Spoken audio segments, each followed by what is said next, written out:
دوري ياسر ابراهيم بجدارة. ياسر ابراهيم لما كله رمى الفوطة هو الوحيد اللي فضل مركز، والكلام ده بالادله، ده مش كلام اونطه وخلاص. ومش هكلمك عن ماتش بتروجيت ولا الكره اللي شالها من على الخط في ماتش بتروجيت، وكذلك في ماتش سيراميكا لما اللعيبه كلها حرفيا رمت الفوطه. ياسر ابراهيم هو الوحيد اللي كان مركز وشال الكره من على الخط في ماتش كان ممكن يخلص تعادل والدوري يروح في حته تانيه خالص. ثم بعد كده في ماتش البنك الاهلي، وياسر ابراهيم بقى مش هقول لك في كوره، وسيبك كمان من كوره الجون، انا هرجع لها بس مش دلوقتي.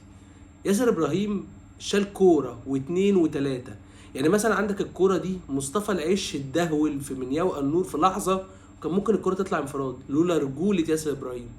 والكره الثانيه احمد ياسر ريان نازل ولسه طاقته مليانه، ونازل اصلا عشان الكوره دي.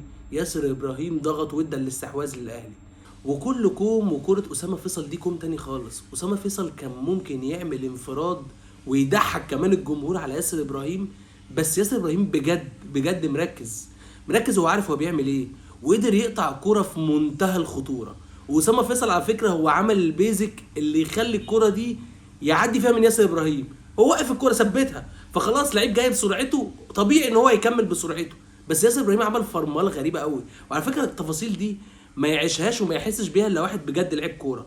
وياسر ابراهيم فعلا في الكوره دي ما تعرفش ايه اللي وقفه فجاه كده.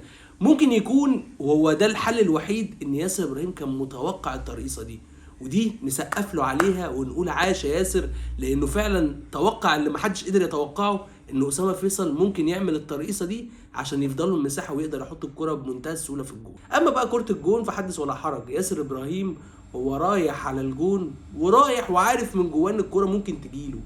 عارف انت لما حارس المرمى اوقات كده بيطلع في الكورنرات وبيطلع في الضربات الثابته في اخر دقيقه، بيبقى طالع وعارف ان الكوره هتجيله، سبحان الله بتبقى رزق. ليه؟ لانه فعلا تعب وفعلا اجتهد.